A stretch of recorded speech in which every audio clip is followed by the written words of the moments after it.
In the cold autumn of a long and tiring war, there was a narrow mountain valley that separated two armies. On one side stood a small army camp, tired and quiet. On the other side, across the valley, stood a tall stone watchtower built into the rocks. From that watchtower, an enemy spotter had been guiding heavy gunfire onto the camp for many days.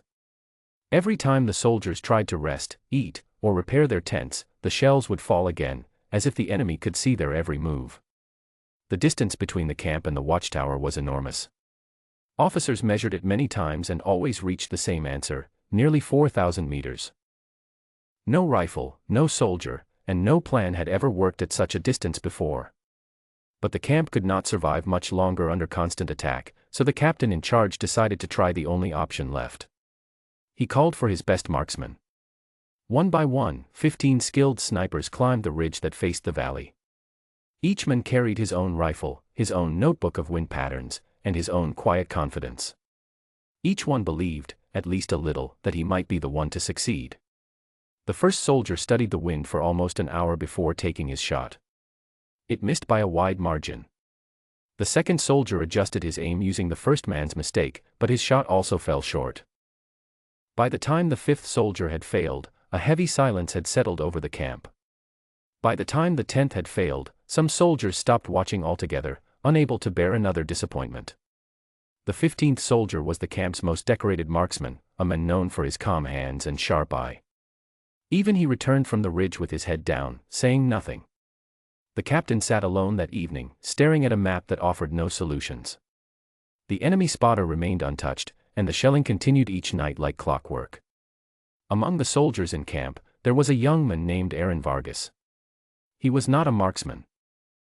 He was not even a fighter, in the way the others understood fighting. Aaron worked quietly in the supply tent, cleaning rifles, organizing ammunition, and repairing damaged equipment.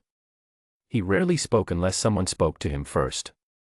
Many of the younger soldiers did not even know his name, though the older ones respected him for his steady hands and careful work.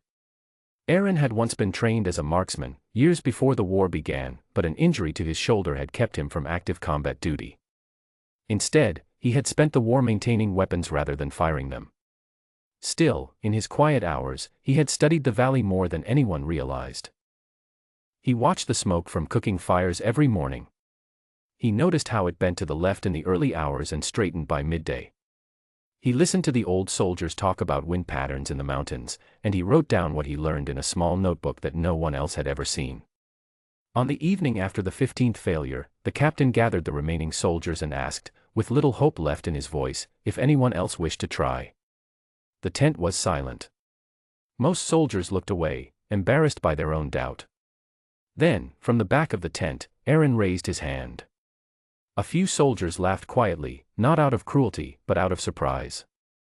The supply clerk, stepping forward to attempt what 15 trained snipers could not.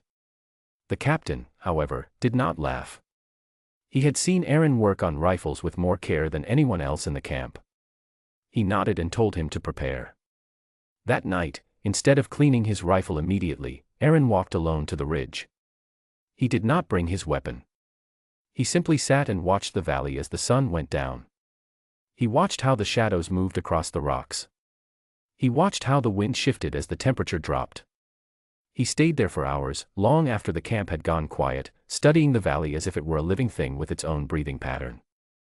The next morning, before the sun had fully risen, Aaron returned to the ridge.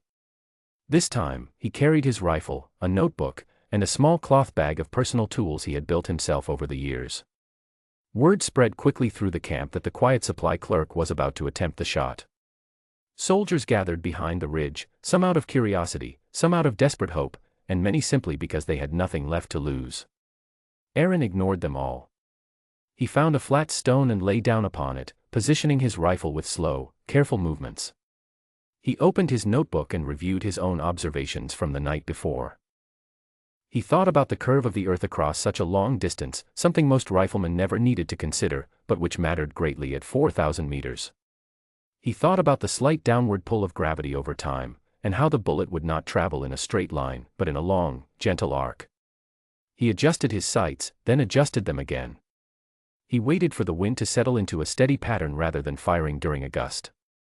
Many of the watching soldiers grew restless, whispering among themselves, wondering why he was taking so long. The captain, however, told them to remain silent and let the young soldier work. Aaron breathed slowly, the way he had been taught many years before. He thought not about the soldiers behind him, nor about the 15 failures that came before him, but only about the small, distant shape in the watchtower across the valley. He thought about the timing of the wind, the curve of the bullet's path, and the steady rhythm of his own heartbeat.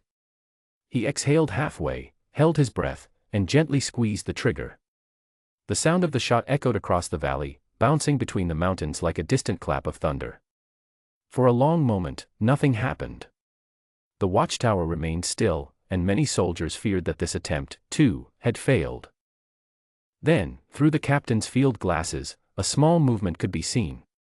The shape in the watchtower shifted, then became still, and did not rise again. A wave of disbelief spread through the camp. Soldiers turned to one another, unsure if they had truly witnessed what they thought they had seen. The captain lowered his field glasses slowly, his hands trembling slightly, and turned to look at Aaron, who was already standing up and gathering his notebook and tools. There was no cheering, no celebration, not at first. The soldiers were too stunned to react in any loud way. Instead, a quiet murmur spread among them, filled with awe rather than excitement. The men who had spent the war cleaning rifles instead of firing them had just accomplished what 15 trained snipers could not. Aaron said nothing about what he had done. He did not boast, nor did he ask for recognition. He simply placed his rifle back into its case, tucked his notebook into his jacket, and walked quietly back toward the supply tent, just as he had done every other evening of the war. The captain followed him a short distance, calling out to ask how he had done it. Aaron paused, thought for a moment, and answered simply that he had not done anything extraordinary. He had only watched the valley long enough to understand it, rather than trying to defeat it. He explained that the other snipers had each taken their turn quickly, eager to prove themselves, while he had taken the time to learn the wind's habits, the way smoke bent in the morning, and the slow curve a bullet would follow over such a great distance. The captain studied him for a long moment, then nodded slowly, understanding that the soldier in front of him possessed not only skill, but patience and humility, qualities that were often more valuable in war than raw talent alone. News of the successful shot spread through the camp by morning, then through nearby camps within days. Soldiers who had once overlooked Aaron now greeted him with quiet respect. He did not change his behavior because of this newfound attention. He continued his work in the supply tent, cleaning rifles and repairing equipment, just as he always had. When soldiers asked him to tell the story of his famous shot, he would offer only a brief, modest account, always giving credit to patience and observation rather than personal skill.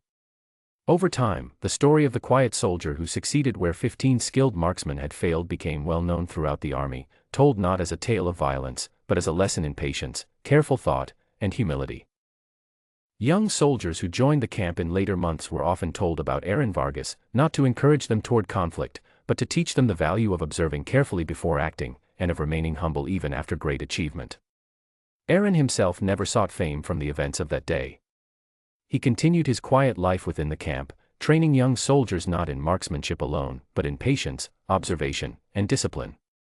He taught them to study wind patterns, to notice small details others might overlook, and to remain calm even under great pressure.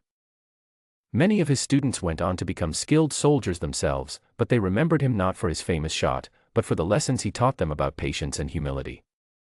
As the years passed and the war eventually came to an end, the camp itself faded into memory, and the soldiers who once gathered on that ridge scattered to their own homes and lives. Yet the story of the 15 snipers who tried and failed, followed by a quiet supply clerk who succeeded through patience rather than force, remained a story told among soldiers and their families for many years afterward. It became less a story about war, and more a story about character. People who heard it often remarked that it reminded them of moments in their own lives, times when loud confidence had failed to achieve something that quiet patience eventually accomplished. Teachers used the story to remind students that careful preparation often mattered more than rushed effort. Parents used it to remind children that humility and patience were strengths, not weaknesses. Aaron Vargas, the quiet soldier who had once been overlooked by nearly everyone in his camp, became remembered not for fame or glory, but for the values he represented: patience, careful observation, and quiet humility, even in the face of an almost impossible task. And so, the story of the 15 snipers who tried and failed, and the silent soldier who succeeded with a single, carefully prepared shot, continue to be told for many years, not as a tale of triumph through force, but as a gentle reminder that patience and quiet determination can often achieve what hurried effort cannot.